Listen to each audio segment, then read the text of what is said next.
ચલો red light પર એક વાત કરું.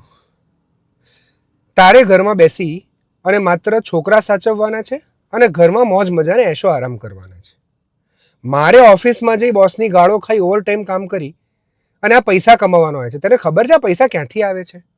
કોઈ ભાન પડતું નથી અને મને સપોર્ટ અને પ્રેમ લાગણી આપવી નથી.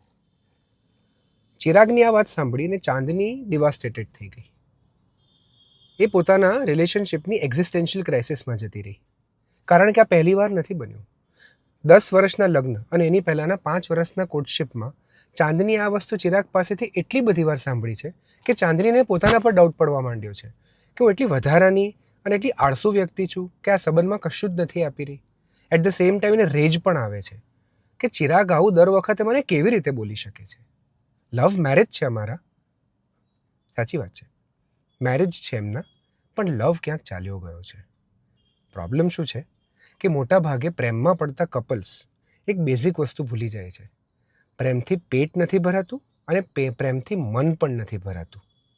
કોઈ પણ રિલેશનશિપ જ્યારે ચાલુ થાય અને પછી લોંગ ટર્મમાં કન્વર્ટ થાય તો એને 5 વસ્તુની જરૂર થાય છે: ટ્રસ્ટ, ઓનેસ્ટી, ટ્રાન્સપરન્સી, રિસ્પેક્ટ અને સિક્યોરિટી.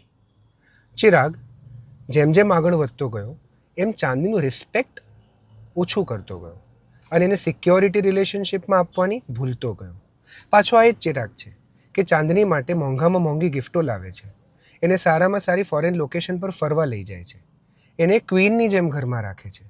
પણ જ્યારે એને એના બોસનું ફ્રસ્ટ્રેશન આવે, જ્યારે ગુસ્સો આવે, જ્યારે કોઈ પણ લાઈફ સિચ્યુએશનને કોપ ના કરી શકે અને મોટાભાગે ચાંદની જ્યારે પોતાના ઇનલોઝના પ્રોબ્લેમ્સને લઈ અને ચિરાગ જોડે ડિસ્કસ કરવા જાય એ આશયથી કે એ મને સાંભળશે અને મને એક વેન્ટિલેશન મળશે, ત્યારે ચિરાગનો ફ્યુઝ શોર્ટ સર્કિટ થઈ જાય છે.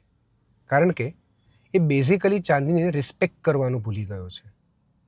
કોઈપણ રિલેશનશિપનો એન્ડ લવ ઓછો થવાથી નથી આવતો, પણ પાર્ટનર્સ વચ્ચે રિસ્પેક્ટ અને એકબીજાને અપાતી સિક્યોરિટી ઓછી થાય ને ત્યારે આવે છે.